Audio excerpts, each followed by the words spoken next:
Assalamualaikum warahmatullahi wabarakatuh. Waalaikumsalam warahmatullahi wabarakatuh. Bismillahi walhamdulillah. Wassalatu wassalamu ala sayyidina Rasulillah wa ala alihi wa sahbihi wa mawalah. La hawla wa la quwwata illa billah, amma ba'du.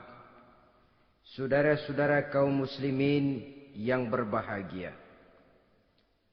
di dalam kehidupan ini kita senantiasa mengambil iktibar, contoh dan teladan dari orang-orang sebelum kita. Itu sebabnya kepada baginda Nabi kita Muhammad sallallahu alaihi wasallam Allah Subhanahu wa taala menjelaskan cerita para nabi sebelum beliau dalam ayat "Tsumma naqussu 'alaika min amba'ir rusuli ma nusabbitu bihi fu'adak." Demikianlah kami ceritakan kepadamu wahai Muhammad sebagian dari kisah para rasul-rasul sebelum kamu yang dengan itu akan memperkuat hatimu, meneguhkan keyakinanmu dan memantapkan pendirianmu. Inilah manfaatnya belajar dari sejarah. Jadi jangankan kita, baginda Nabi sendiri pun oleh Allah Subhanahu wa taala diceritakan sejarah para nabi sebelum beliau yang dimusuhi oleh umatnya, yang dicaci maki oleh kaumnya, yang terusir dari kampung halamannya, bahkan sampai ada yang terbunuh oleh umatnya. Itu seluruhnya merupakan iktibar manusabbitu bihi fuadak, untuk memantapkan langkahmu, meneguhkan keyakinanmu dan menguatkan pendirianmu menghadapi perjuangan ini. Sehubungan dengan itu, pada pertemuan kali ini Al-Fakir ingin menyampaikan satu cuplikan kecil dari kehidupan seorang sahabat utama baginda Nabi, yaitu Sayyidina Umar ibn al-Khattab radhiyallahu an. Beliau adalah Umar bin Khattab bin Nufail bin Abdul Uzza dari suku Quraisy golongan Bani Adi. Perawakannya tinggi, kekar dan gagah, melambangkan sifatnya yang pemberani, tegas, dan tidak pernah kenal takut kepada siapapun. Sebelum mendapat hidayah, Umar bin Khattab termasuk orang yang berdiri di barisan orang-orang yang memusuhi umat Islam. Ia terperangkap dalam tradisi jahiliyah, di mana gemar berperang dan bermabuk-mabukan juga merupakan hal-hal yang pernah dilaksanakan dalam kehidupannya sebelum beliau masuk ke dalam agama Islam. Oleh karena itu, dalam kehidupan beragama, hidayah merupakan sesuatu yang penting. Bagaimanapun banyaknya dosa dan kesalahan yang telah dilakukan oleh seseorang, tidak seharusnya menyebabkan ia putus asa dari rahmah Allah. Sebaliknya, bagaimanapun banyak kebajikan dan kebaikan yang sudah dikerjakannya, tidak perlu membuat dia besar hati, puas, bangga, apalagi menjadi lalai karenanya. Sebab kita belum tahu akan bagaimana ujung perjalanan dari kehidupan kita ini. Saudara-saudara, kisahnya pun masuk Islam merupakan peristiwa yang menarik. Pada satu hari, dengan pedang terhunus, Umar bin Khattab menuju Darul Arqam, tempat di mana baginda Nabi biasa berkumpul dengan para sahabat. Melihat mukanya yang beringas, matanya yang nanar, orang sudah menyangka dan mengerti ini tentu akan terjadi pembunuhan. Dalam perjalanan menuju Darul Arqam, Umar bertemu dengan Nuaim bin Abdullah. Nuaim bertanya, "Ya Umar, mau kemana ente?" "Mau membunuh itu, si murtad itu," kata. "Si murtad yang mana?"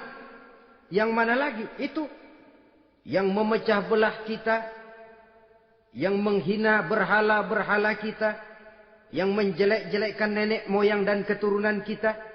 Siapa lagi kalau bukan Muhammad? Kata Nuaim Umar, enggak salah.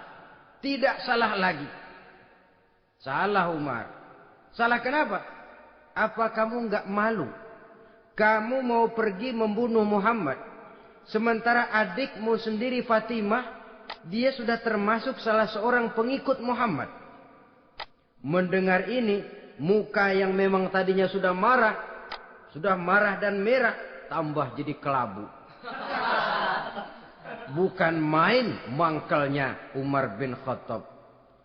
Orang lain dia musuhi, orang lain dia kejar-kejar. Ini malah adiknya sendiri menjadi pengikut dari baginda Nabi. Tidak jadi menuju Darul Arqam, dia berangkat ke rumah adiknya Fatimah. Adapun di rumah Fatimah sedang berkumpul Fatimah, suaminya Sa'id bin Zaid, dan seorang sahabat Habbab ibnul Arad.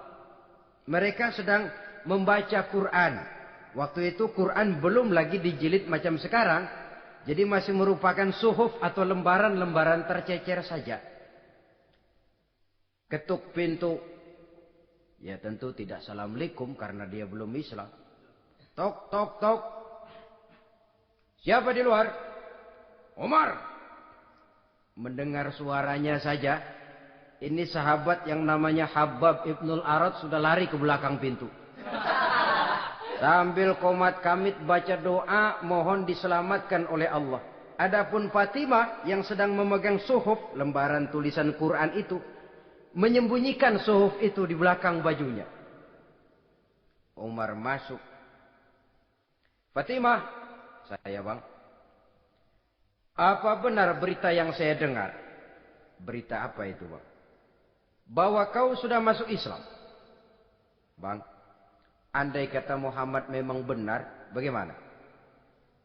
Sudahlah, jangan belit-belit. Jawab saja, kau masuk Islam benar atau tidak? Ya. Saudara hadirin,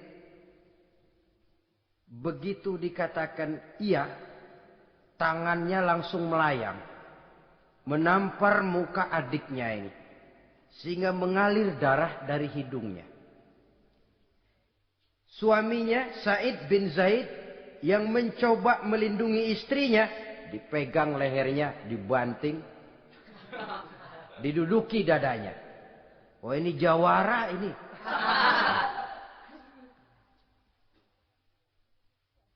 Namun pada saat sedemikian, suara kebenaran terpantul dari mulut Fatimah, adik dari Umar bin Khattab ini.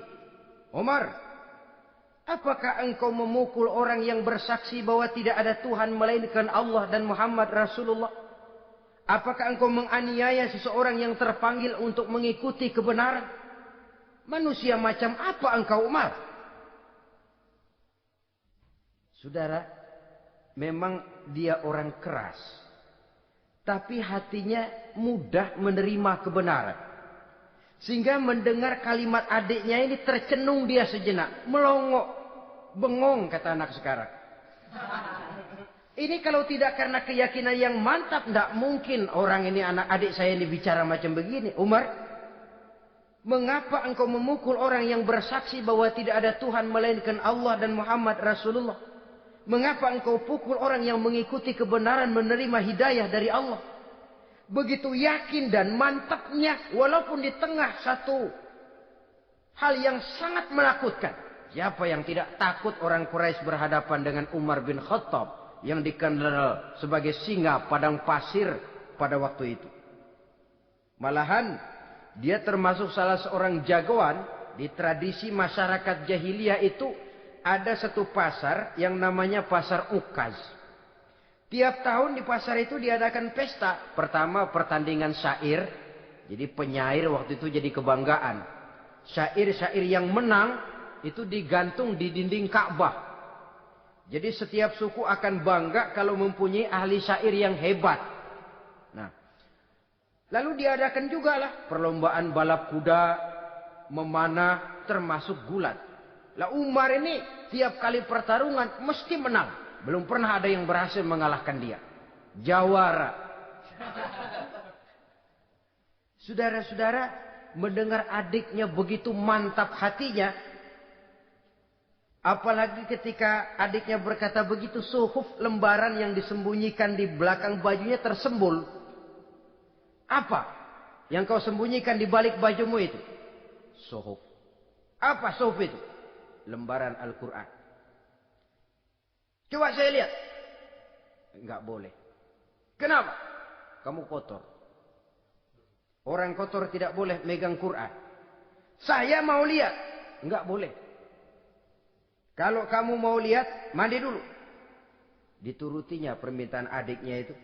Lalu diambilnya suhuf tadi. Dia baca.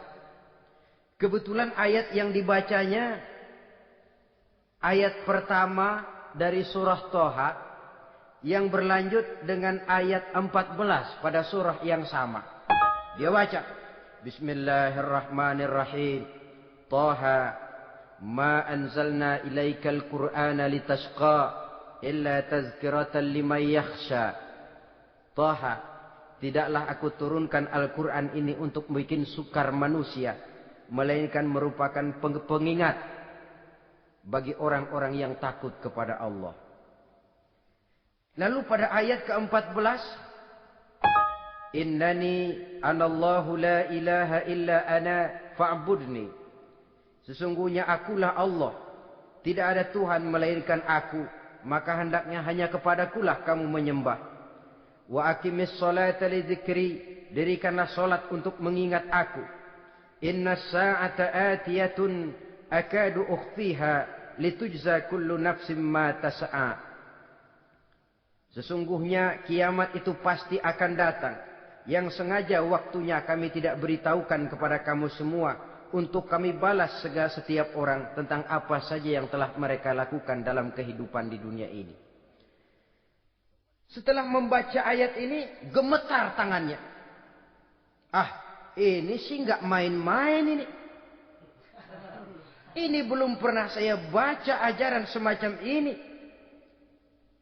Tidak patut orang yang mempunyai kitab suci semacam ini dimusuhi. Ini sesuatu yang benar, tergetar jiwanya. Hei, Fatimah, Muhammad di mana Muhammad? Saya tidak akan memberitahu kepada kamu. Di mana? Saya tidak akan memberitahu. Lebih baik kau bunuh saya kalau memang maksudmu mau mencelakakan Muhammad. Sama sekali saya tidak akan mencelakakan dia, Fatimah. Kasih tahu saja, di mana dia? Darul Arqam. Bergegas dia menuju Darul Arqam. Di dalam Nabi memang sedang kumpul dengan para sahabat. Termasuk ada Sayyidina Hamzah. Yang juga terkenal jawara juga. Ketuk pintu. Ketuk pintu. Siapa di luar? Umar. Di dalam ini geger sebagian sahabat. Umar datang ini pasti bencana. Umar datang. Wah, kalau istilah kampung, kerok dan urusannya. Tapi baginda Nabi menenangkan mereka. Tenang. Mudah-mudahan ada hikmahnya. Sayyidina Hamzah tampil. Bukakan dia pintu. Kalau niatnya baik, kita terima. Kalau niatnya tidak baik, saya paling depan. Dibukakan pintu. Begitu dibukakan pintu, Umar masuk merangkul baginda Nabi. Kemudian dengan tersendat, Ashhadu an la ilaha illallah wa ashhadu annaka ya Muhammad Rasulullah. Saya bersaksi tidak ada Tuhan melainkan Allah. Dan saya bersaksi bahwa engkau hai Muhammad adalah utusan Allah. Sahabat takbir semua. Allahu Akbar, Allahu Akbar. Kegembiraan meliputi suasana ketika itu. Kenapa? Karena sebelumnya dikala Umar belum masuk Islam, dia merupakan ganjalan yang paling dikhawatirkan oleh umat Islam. Setelah dia masuk Islam, jelas merupakan suatu keuntungan yang sangat besar. Dan dia tertarik kepada Islam bukan karena bujuk rayu orang. Tidak karena diberikan harta, tidak karena diiming-iming oleh kedudukan tinggi. Tapi karena kebenaran hidayah menembus hatinya melalui wasilah ayat dalam surah Thaha yang dibacanya melalui suhuf yang dipegang oleh adiknya tadi. Sejak saat itu berubah 180 derajat Umar bin Khattab radhiyallahu anhu. Tetapi tetap dengan sifatnya keras, tegas, dan tidak pernah kenal takut kepada siapapun. Cuma kalau sebelum Islam, dia kerasnya kepada Islam. Setelah dia masuk Islam, muter arah. Kepada siapapun yang memusuhi Islam, dia bersikap keras, tegas, dan tidak pernah kenal takut. Bahkan setelah beliau masuk Islam, satu hari ketika di Darul Arqam kumpul-kumpul, waktu itu Nabi belum berdakwah secara terbuka karena pengikut masih sedikit. Sayyidina Umar usul, "Ya Rasul, ada apa Umar? Alasna 'alal haq fi mamatina wa mahyana." Ya Rasul, bukankah kita ini berdiri di atas sesuatu yang benar? Bukankah mati kita, hidup kita untuk melaksanakan sesuatu yang benar? Bala ya Umar, betul Umar. Wallazi nafsi biyadih, innakum la'alal haq in muttum wa in hiyitum. Demi Allah Umar, kata Nabi, sesungguhnya kamu dan kita semua berdiri di atas kebenaran, hidup ataupun mati. Setelah mendapat jawaban begini, Umar masuk kepada tujuan pembicaraannya. Izan ya Rasul, fa fimal ikhtifar. Kalau memang begitu ya Rasul, kalau memang kita yakin kita berdiri di atas kebenaran, kita hidup karena kebenaran, kita mati pun memperjuangkan kebenaran, fa fimal ikhtifar. Kenapa mesti ngumpet-ngumpet? Kenapa harus sembunyi-sembunyi? Wallazi ba'asaka bil haqq, demi Allah ya Rasul, la takhrujanna wa la nakhrujanna ma'ak. Tuhan harus keluar menyampaikan Islam ini secara terbuka. Dan kami akan mendampingi Tuhan dengan segenap jiwa dan raga. Sekali masuk Islam gak tanggung-tanggung. Yang kayak begini ini yang kita perlukan sekarang ini. Begitu masuk Islam gak tanggung seluruhnya. Jiwa dan raganya masuk Islam. Beliau yang pertama kali mengajukan ide. Kenapa harus dakwah sembunyi ya Rasul? Wong kita berdiri di atas kebenaran, memperjuangkan sesuatu yang hak. Kalau kita mati, kita pun mati membela kebenaran. Kenapa mesti fafimal ikhtifa? Kenapa harus sembunyi-sembunyi? Mulai sekarang, mari keluar ya Rasul. Saya akan dampingi Tuhan, nyawa taruhannya. Saudara hadirin yang saya hormati, selalu dia tempat-tempat yang pernah dia melaksanakan maksiat sebelum dia Islam, selalu dia kunjungi sampai dia berkata, tidak ada tempat yang pernah saya melakukan kesalahan sebelum saya Islam yang harus saya tutupi dengan kebajikan setelah saya Islam sekarang ini.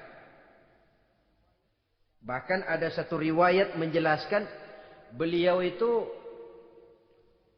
yang tinggi badannya, kekar perawakannya, gemetar orang ngadepin dia. Tapi beliau sendiri sangat mudah gemetar kalau sudah mendengar ayat-ayat Allah. Sehingga ada satu riwayat menjelaskan Sayyidina Umar itu setelah masuk Islam, kalau sholat kadang-kadang bila menoleh ke kanan beliau senyum, bila menoleh ke kiri beliau menangis berurai air mata. Ada orang bertanya, ya Umar, kenapa menengok ke kanan kau senyum, ke kiri kau menangis? Itulah kalau saya ingat jahilnya saya sebelum Islam. Adapun bila saya menoleh ke arah sebelah kanan saya tersenyum, teringat betapa dulu saya membuat berhala dari korma. Saya tumpuk-tumpuk, saya susun begitu.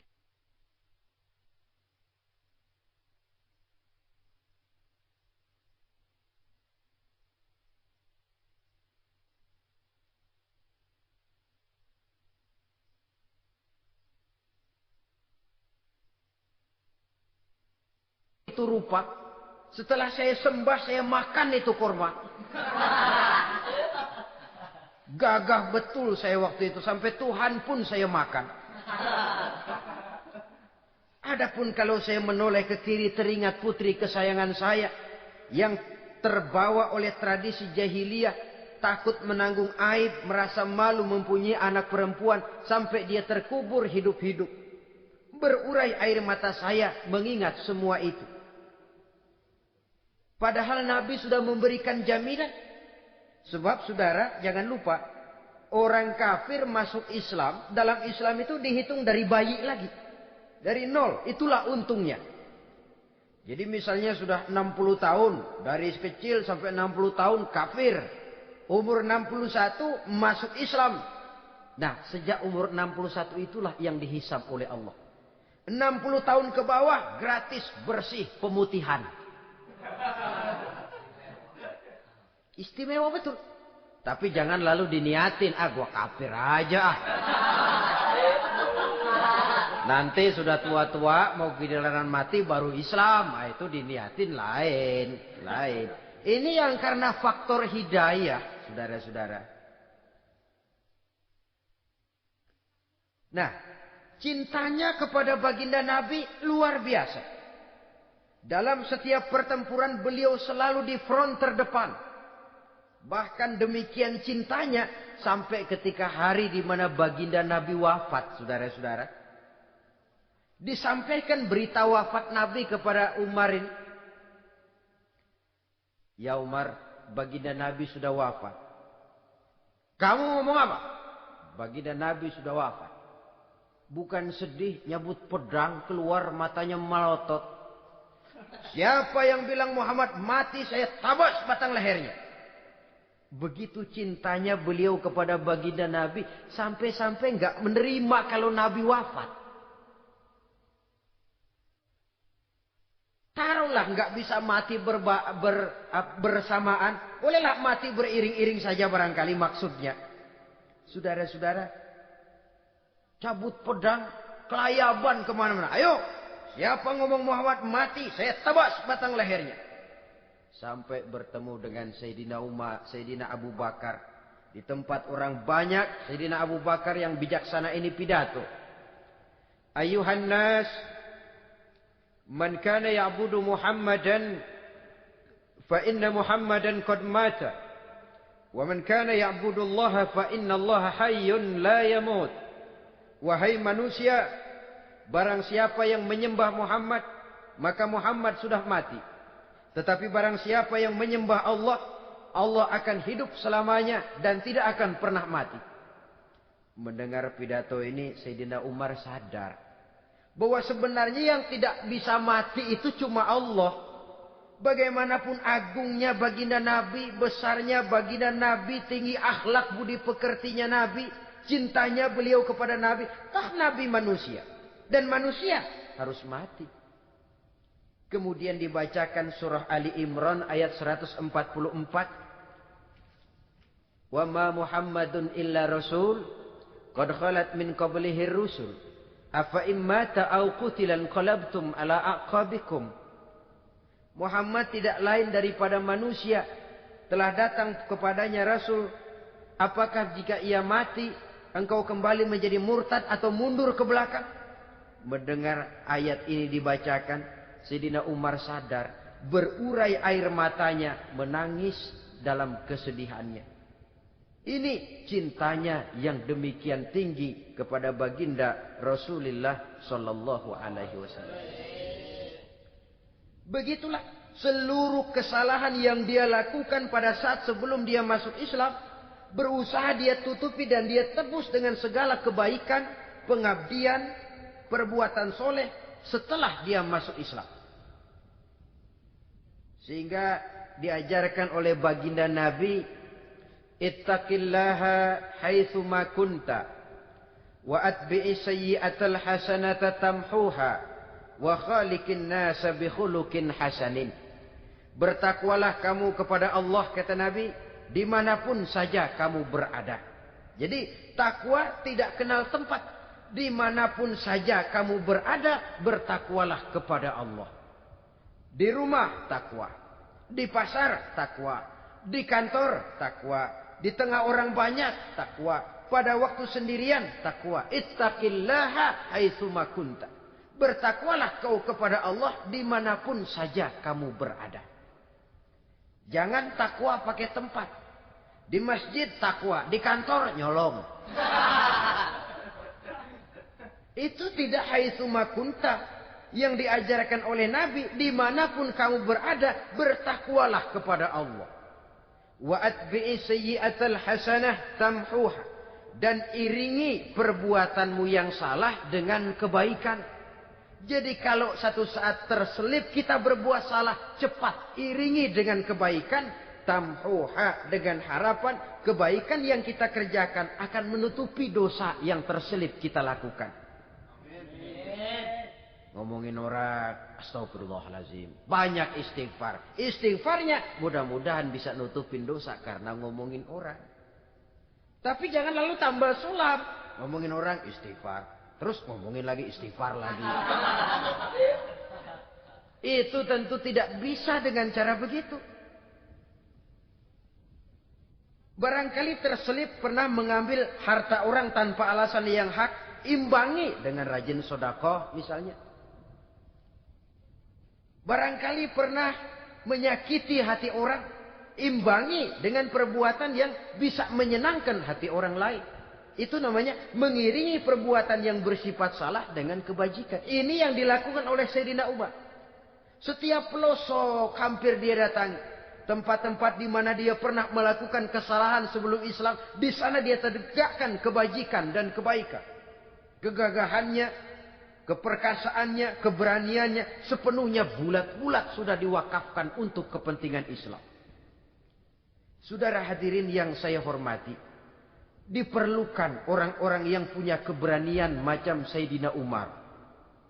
Berani karena panggilan hidayah, bukan berani babi.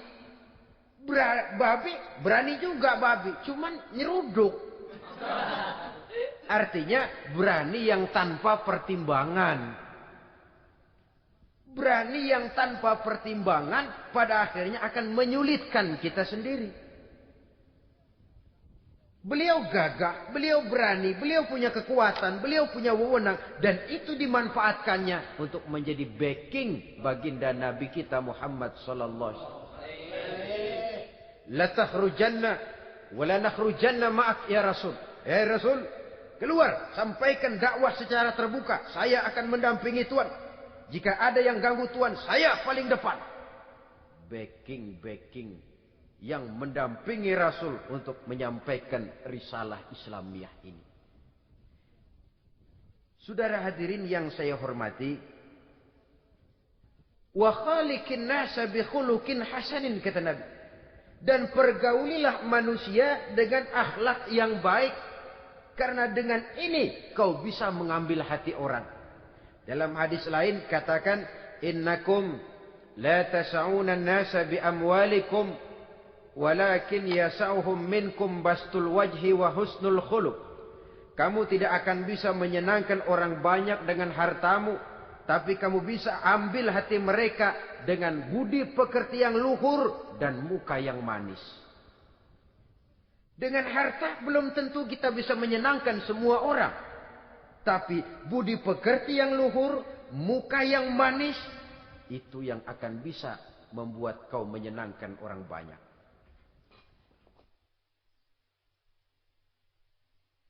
Setelah baginda Rasul wafat, pernah ketika berkumpul, Sayyidina Abu Bakar berkata kepada Sayyidina Umar, "Ya Umar, saya baiat kamu untuk menjadi khalifah." Jawab beliau, "Sayalah yang akan membaiat Tuan. Tapi Anda lebih utama dari saya Umar. Keutamaan saya akan saya berikan kepada Tuan untuk mendukung kekhalifahan Tuan." Di sini kelihatan wataknya yang tidak ambisius. Gagah, berani, perkasa, tapi tahu diri. Enggak nyelonong. Tidak menggunakan kekuasaannya, kegagahannya untuk maksud yang sewenang-wenang. Oleh karena itu setelah Sayyidina Abu Bakar wafat, beliau dilantik menjadi khalifah, keluarlah pidatonya yang terkenal. Ayuhan nas, inni qad wullitu alaikum walastu bi khairikum. Hai manusia, aku telah dipilih menjadi pemimpin kamu. Padahal aku bukanlah orang yang terbaik di antara kamu. Kalau tidaklah karena aku melihat keutamaan, keteguhan yang dapat melindungi kalian, berat rasanya aku memikul amanah ini. Sebab apa? Alangkah beratnya menunggu datangnya perhitungan di akhirat nanti terhadap Umar. Ini yang jadi motifnya memegang jabatan khalifah. Sungguh berat bagi Umar menunggu datangnya saat perhitungan. Sehingga seolah-olah kalau bisalah jadi Umar bin Khattab saja. Jangan jadi khalifah kalau bisa. Tapi moya umat sudah kadang memilih. Sehingga benar kalau dalam satu hadis Nabi pernah mengajarkan jangan memberikan satu jabatan kepada orang yang memintanya. Sebab orang kalau sudah minta jabatan, apalagi pakai jilat-jilat, pakai upeti-upeti, tentu ada tendensinya.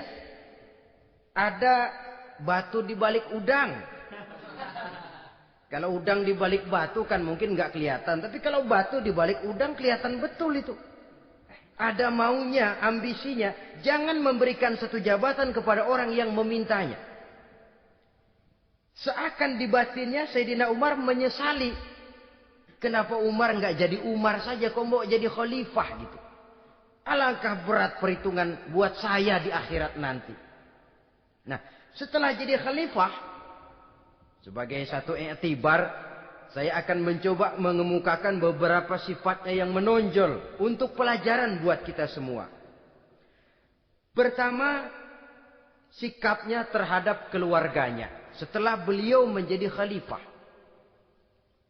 Kedudukan sebagai keluarga Umar bin Khattab bukan merupakan kedudukan istimewa. Itu ditanamkan betul kepada keluarganya.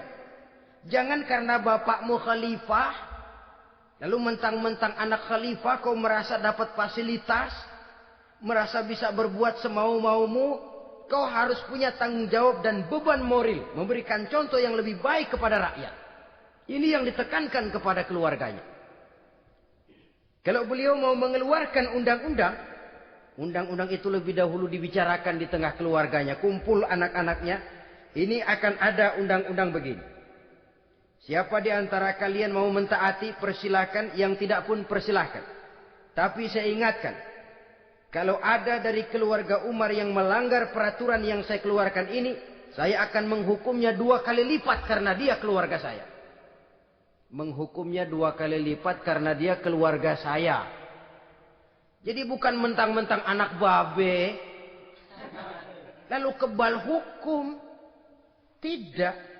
Siapa yang di antara kalian melanggar peraturan ini, akan aku kenakan hukuman 2 kali lipat karena dia keluargaku. Nah, saudara hadirin yang saya hormati, lalu berwibawa, dijaga betul keluarganya. Suatu hari beliau datang ke rumah putranya Abdullah bin Umar. Ketika masuk dilihatnya Abdullah bin Umar sedang makan daging. Makan daging. Merah muka Umar. Mentang-mentang anak khalifah ya. Mentang-mentang anak Amirul Mukminin ya, kamu makan daging. Lihat tuh rakyat kita masih banyak yang kelaparan, makan daging, makan roti keras. Padahal itu halal. Sesuatu yang diperoleh dengan usahanya sendiri. Tetapi begitu hati-hatinya Umar untuk menjaga pandangan orang. Keluarga khalifah merupakan beban moral sebab akan dijadikan contoh oleh rakyatnya. Mentang-mentang anak khalifah ya makan daging. Lihat tuh rakyat, roti keras digarotin. Lain saat beliau pergi ke satu pasar. Di situ dilihat ada sapi gemuk-gemuk. Tempat lain sapinya kurus-kurus. Tanya, ini yang gemuk-gemuk sapi siapa? Sapi Abdullah bin Umar. Sapi anaknya. Panggil Abdullah bin Umar, suruh sini. Datang anaknya itu. Abdullah bin Umar, bagaimana ceritanya sampai ini? Begini, Baba. Dahulu itu dengan uang saya beli sapi kurus-kurus. Lalu saya rawat. Saya berikan upah orang untuk merawat sapi-sapi itu. Sampai sekarang dia menjadi gemuk. Akan saya jual dan keuntungannya tentu sesuatu yang halal. Subhanallah, kata Umar.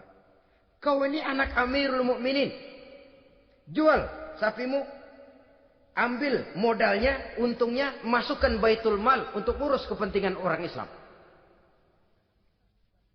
Dia nggak mau anaknya terlibat bisnis, ndompleng kekuasaan ayahnya. Karena mentang-mentang anak khalifah lalu segala macam bisnis lancar. Orang takut karena apa? Anak babe. Ada lagi. Pada waktu pembagian harta ghanimah, putri beliau yang namanya Hafsah, ini adalah istri baginda Nabi, meminta bagian. Kaum kerabat ayah, ini kerabat khalifah, kitalah dulu kerabat. Kalau kau kerabatku, maka jatahmu nanti dari ayahmu. Harta ini masih lebih banyak dibutuhkan oleh orang-orang Islam. Nanti belakangan, kalau ada sisanya. Belakangan kalau ada sisanya. La haula wala quwata illa billah.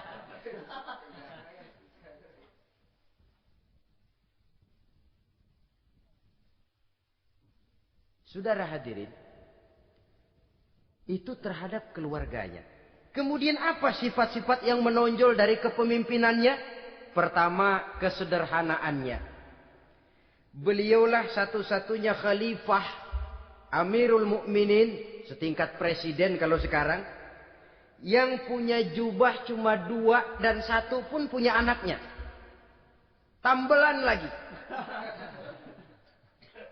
Pernah sholat Jumat terlambat. Beliau naik mimbar untuk khutbah, sebelumnya minta maaf dulu. Saudara-saudara, maaf saya terlambat nungguin baju kering. Seorang khalifah nungguin baju kering. Sederhana dalam kehidupannya. Mari kita ambil satu cerita lagi. Pada waktu beliau jadi khalifah, yang diangkat jadi gubernur di Mesir adalah Amr bin As. Amr bin As hidupnya lebih mirip kaisar. Istananya besar, pakaiannya bagus-bagus. Nah, yang paling mengganggu pikiran Amr bin As, di sebelah istananya ini ada gubuk reot, kepunyaan orang Yahudi lagi. Ah, ini nggak pantas bener, masa di samping istana gubernur ada gubuk reot. Orang Yahudi lagi yang punya. Ini mesti, udah, bikin saja rencana, panggil dinas tata kota, bikin planning. Di sini mau dibangun masjid, proyek negara. Bikin gambarnya, susun anggarannya, tender. Saudara-saudara, si Yahudi yang punya gubuk reot dipanggil. Yahudi, ada apa, Pak? Kamu tahu nggak? Enggak. Iya, memang belum saya kasih tahu.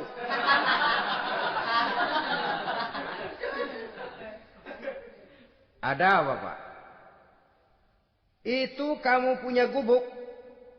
Tahu? Kena proyek. Proyek apa, Pak? Kami mau bangun masjid besar di situ. Dan tidak sesuai ada gubuk reot di samping tempat gubernur. Jadi maksud Bapak, gubukmu, tanah-tanahnya mau saya bebaskan. Saya beli. Enggak mau, Pak. Saya enggak mau jual. Saya bayar 2 kali lipat. Enggak mau. 3 kali lipat. 6 kali lipat juga enggak mau, Pak.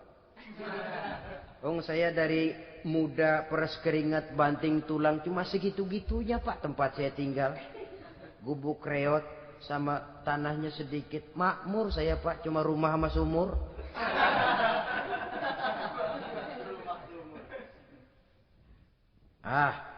Ini Yahudi kelewatan juga.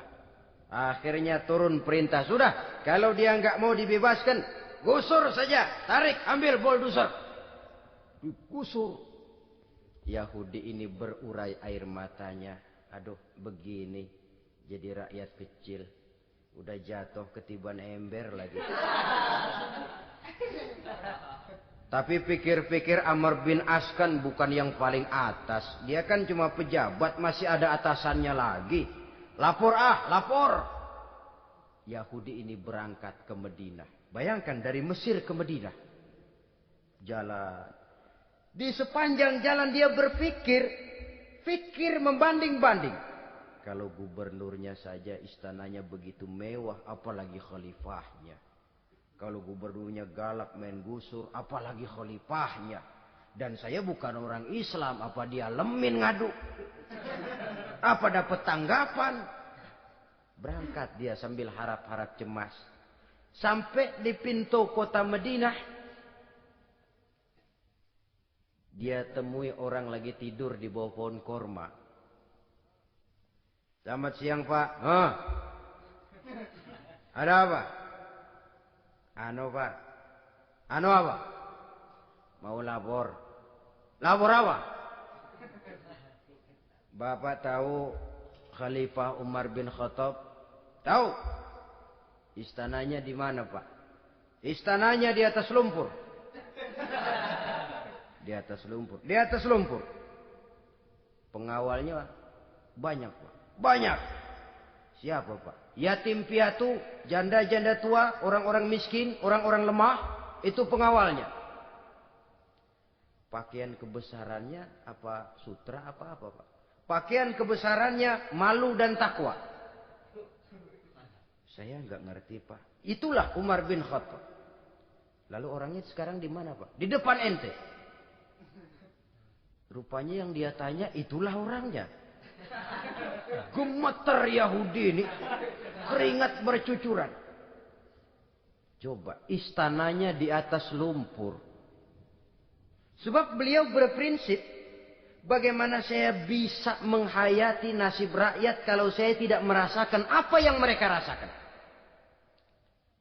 Bagaimana saya nggak bisa tahu sakitnya lapar kalau saya belum pernah kelaparan. Itu prinsipnya. Istananya di atas lumpur. Para pengawalnya yatim piatu, janda-janda tua, orang-orang miskin, orang-orang lemah dan tidak mampu. Dan pakaian kebesarannya malu dan takwa. Kamu dari mana? Dari Mesir Pak. Ada apa? Mau laporan gubernur Bapak di Mesir yang namanya Amr bin As. Kenapa? Main gusur aja Pak. Ceritanya? Iya dia mau bangun masjid. Kebetulan di areal itu saya punya tanah sama gubuk segitu-gitunya. Saya nggak mau dibeli. Digusur Pak. Saya mau mencari keadilan. Begini. Kamu lihat tempat sampah itu. Lihat. Di situ banyak tulang. Coba kamu ambil kemari satu. Tulang unta bawa sini. Bingung Yahudi. Pak. Saya kemari mau cari keadilan. Kalau tulang mah di Mesir juga banyak Pak. Sudahlah, pokoknya kau ambil saja tulang itu. Dicoker-coker dapat dikasih. Tulang itu digaris lurus oleh Sidina Umar dengan ujung pedang. Red. Nah, kau bawa kepada Amr bin As. Makin bingung itu Yahudi. Suruh bawa tulang cuman digaris. Nanti saya ngomong apa Pak? Sudahlah kasih saja. Pulang dia. Sampai di Mesir. Tuan Gubernur, ada apa? Saya baru menghadap khalifah. Kemudian beliau sampaikan ini. Dikasih tulang. Amr bin As ngelihat tulang ada goresan lurus dengan ujung pedang. Gemetar. Badannya keluar keringat dingin. Panggil kepala proyek. Proyek batal. Masjid nggak jadi didiriin. Itu gubuk Yahudi diriin lagi. Ini Yahudi makin bengong. Ini gubernur dapat tulang doang segitu takutnya.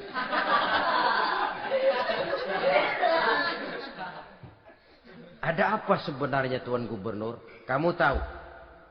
Ini nasihat pahit buat saya dari Amirul Mukminin Umar bin Khattab. Seolah-olah beliau bilang, hai Amr bin As, jangan mentang-mentang sedang berkuasa ya. Pada satu saat kau akan jadi tulang-tulang kayak begini. Maka mumpung kamu masih hidup dan berkuasa, berlaku lurus dan adillah kamu seperti lurusnya garis di atas tulang ini. Red. Lurus, adil, jangan bengkok. Sebab kalau kamu bengkok, nanti aku yang luruskan pakai pedangku. Siapa yang nggak ngeper digituin?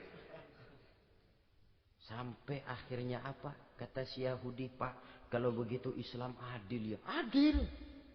Kalau gitu biarin dah Pak, tanah saya. Mau kamu jual? Bukan saya jual Pak, saya kasih aja dah. Campur gubuk-gubuknya, ambil aja dah.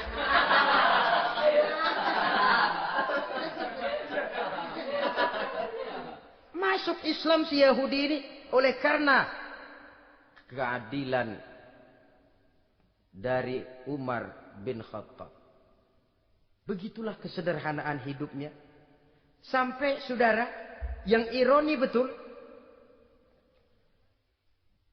pernah Utsman bin Affan, Ali bin Abi Thalib, Thalhah dan Zubair kumpul mendengar berita bahwa Sayyidina Umar ini punya hutang. Bayangkan, seorang khalifah untuk melangsungkan hidupnya sampai punya hutang. Padahal Baitul Mal di bawah kekuasaannya. Berunding Utsman, Ali, Thalhah, Zubair. Kalau kita langsung ngomong sama Umar nggak enak dong, dia nggak bakalan terima. Lewat putrinya aja, Hafsah. Baik. Hafsah ngomong sama Umar, Abah, kenapa? Bagaimana kalau honor Abah ditambah, ditingkatkan supaya hutang bisa ketutup? Hafsah, saya Abah. Siapa yang nyuruh kamu ngomong begitu? Enggak ada. Ada. Saya tahu ada ini. Kalau enggak ada kamu enggak mungkin ngomong begitu. Tapi orangnya kalau saya tuntut mereka mungkin enggak mau. Sekarang saya mau tanya Hafsah. Kau kan istri Rasul. Betul. Nah, saya mau tanya. Suamimu makanannya apa? Daging? Bukan. Roti. Tempat tidurnya kasur empuk? Bukan. Kain kasar yang kalau musim panas kami bentangkan. Kalau musim dingin separuh buat tidur, separuh buat selimut. Pakaian yang dibelikan untukmu berapa banyaknya? Cuma 2. Nah, itu guru saya. Orang yang paling saya cintai. Dan itu yang saya ikuti. Bahkan setelah beliau wafat, Sayyidina Umar ini, hutangnya ditanggungkan kepada anaknya Abdullah bin Umar. Dan itu pun dilunasi dengan menjual rumahnya. Sehingga rumahnya itu disebut Darul Qadha. Rumah bayar hutang.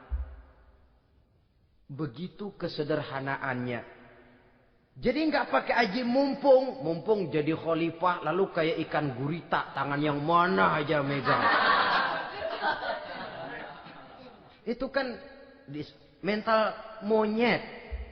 Monyet itu kan begitu. Tangan megang kiri kanan. Mulut ngawal. Kaki megang. Temennya dikasih masih ngerampas juga. Monyet rakus betul itu. Itu kesederhanaannya. Kenapa kesederhanaan ini timbul? Karena sikap zuhudnya. Zuhud itu tarkud dunia li ajlil akhirah. Orang yang mengambil dunia hanya yang diperlukan dengan lebih mengutamakan kehidupan akhirat.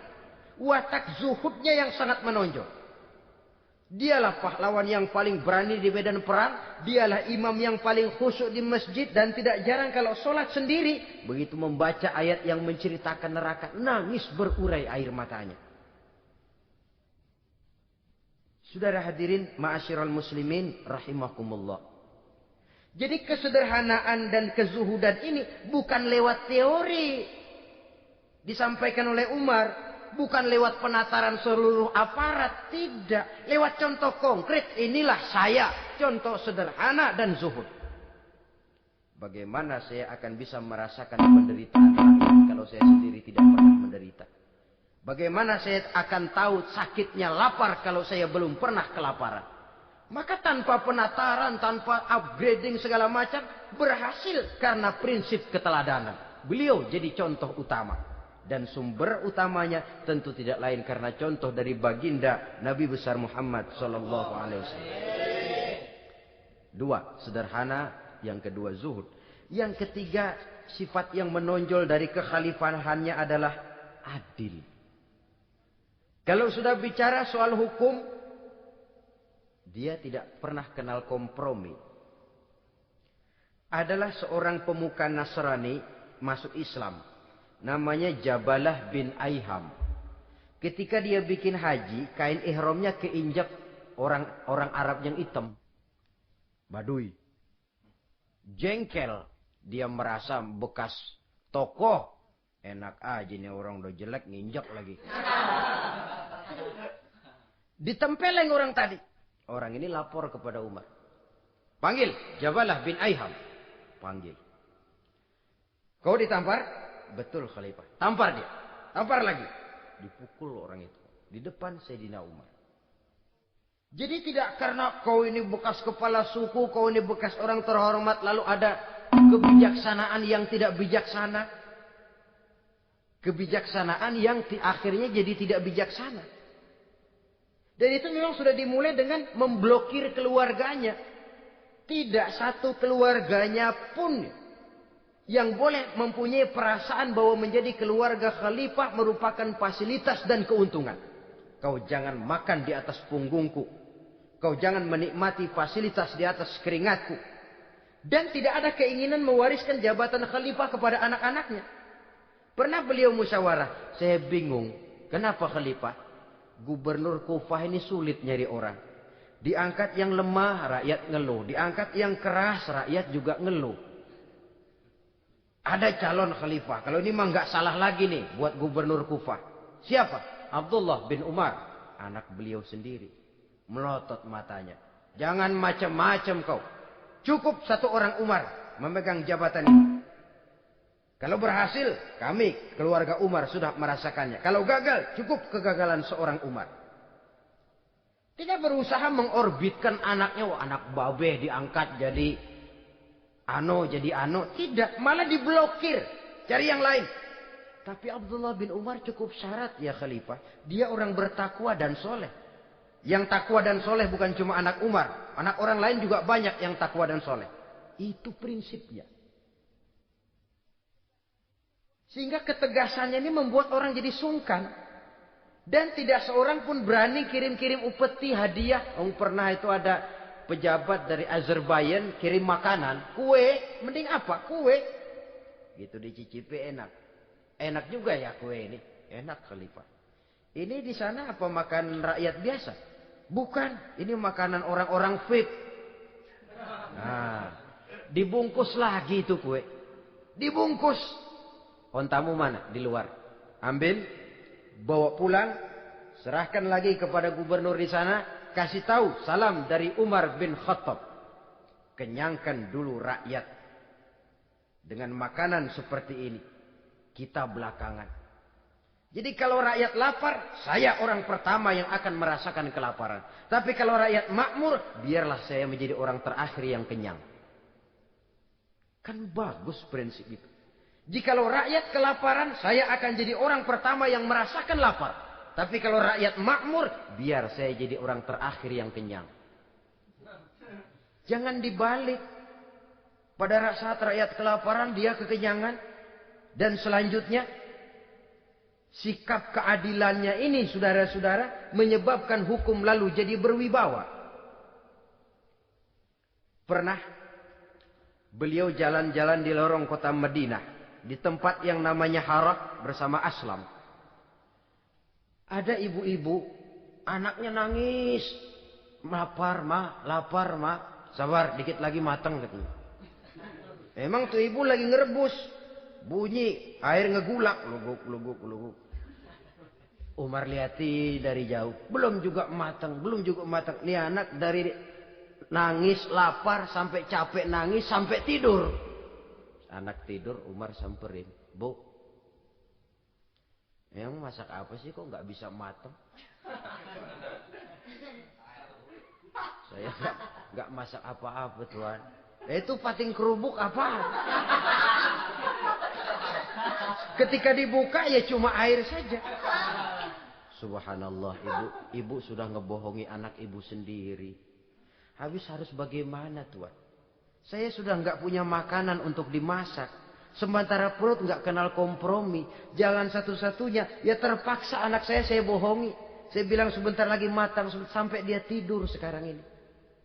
Memangnya Khalifah Umar gimana sih ngurusi rakyatnya? Subhanallah, dia orang zalim. Dia yang memegang urusan kami, tapi dia nggak tahu nasib saya. Anak kelaparan, keluarga terlantar. Oh begitu. Iya. Zalim betul Umar bin Khattab itu. Kalau begitu ibu tunggu sebentar. Dia pulang bersama Aslam menuju Baitul Mal. Dia ambil tepung 1 karung, dipikul sendiri. Dipikul sendiri, kata Aslam, ya Khalifah biar saya yang bawa. Jangan. Kenapa Khalifah? Apa kau kira kau sanggup mikul dosa saya di akhirat nanti? Biar saya yang mikul sendiri. Dia bawa ke tempat tuh ibu-ibu. Dia masakin sendiri. Nah bu, sudah matang, persilakan masak. Makan. Alhamdulillah Tuan. Mudah-mudahan Allah memberkahi Tuan. Tuan lebih baik dari Umar bin Khattab yang zalim itu. Memang sebenarnya Tuan siapa, kata tuh ibu? Saya. Iya. Saya ya Umar bin Khattab yang ibu bilang zalim itu. Gemetar si ibu. Gemetar si ibu. Tapi memang peka dan menghargai kritik orang. Tidak membungkam setiap orang yang nadanya sumbang atau berbeda. Kadang beliau berkata, saya khawatir karena orang terlalu segan dengan saya lalu nggak ada yang berani negor kalau saya salah. Kan begitu biasanya. Karena sudah terlalu segan lalu semuanya orang mau diaminin saja. Asal dibilang nggak benar marah, jengkel.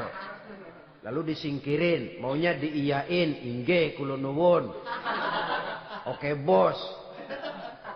Beliau bilang saya khawatir kalau tidak ada orang yang mau menegur kesalahan saya jika saya terlanjur nanti. Tahu-tahu muncul orang. Demi Allah, saya akan menegur Tuan dengan pedang saya ini. Cerah mukanya, senyum bibirnya. Alhamdulillah, anak muda, saya memerlukan orang macam kau. Yang berani berkata ya terhadap yang benar dan tidak terhadap yang tidak benar, apa dan bagaimanapun resikonya. Di sini kelihatan sikap beliau menghadapi orang yang berbeda pendapat. Keadilan, keberanian dan ketegasan, cepat menerima kebenaran, merupakan serentetan dari sifat-sifat utama beliau sejak masuk Islam sampai menjadi khalifah yang kedua. Bahkan dengan jasa beliau, Islam kemudian tersebar, menembus dinding Jazirah Arabia, memasuki Bizantium dan Persia, sehingga beliau juga dikenal sebagai periode Al-Futuhat Al-Islamiyah. Nah, saudara-saudara, inilah cuplikan kecil dari kehidupan seorang agung dan besar yang memang sangat terbatas kata-kata untuk melukiskan kebesaran itu. Namun yang secuplik ini mudah-mudahan menjadi sumbangan moral dalam rangka kita memperbaiki diri menuju kehidupan yang lebih baik. Terima kasih banyak atas segala perhatian. Mohon maaf atas segala kekurangan. Usikum wa nafsi bitaqwallah. Wassalamualaikum warahmatullahi wabarakatuh.